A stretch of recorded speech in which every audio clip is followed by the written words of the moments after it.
26 பேர் கொன்று குவிக்கப்பட்டிருக்கின்றார்கள். 26 பேர், 25 பேர் இந்தியர்கள், ஒரு நேபாள், 26 பேர்.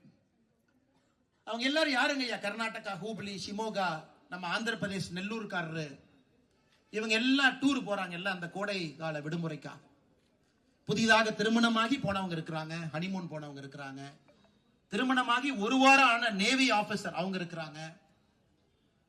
ஷிமோகால இருந்து காஷ்மீருக்கு போய் பார்க்கணும், இதுவரைக்கும் போனதே இல்லைன்னு போன கணவன் மனைவி, 2 குழந்தைகள், 4 பேர்.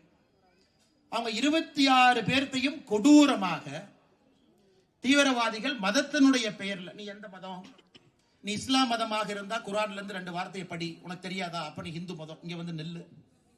அவங்கள முட்டிங்கால் போட வச்சு இந்த ISIS தீவிரவாதிகள் எப்படி எக்ஸிகியூஷன் ஸ்டைல் முட்டிங்கால் போட வச்சு மண்டையில, பின் மண்டையில சுடுவாங்களோ அது போன்று கொன்று குவிக்கப்பட்டிருக்கின்றார். அதையும் நாம் கண்டித்து நின்று கொண்டிருக்கின்றோம். காரணம், இதை நாம் ஏற்றுக்கொள்ள மாட்டோம். எல்லா இஸ்லாமியர்களும் தீவிரவாதிகள் இல்லைங்க ஐயா.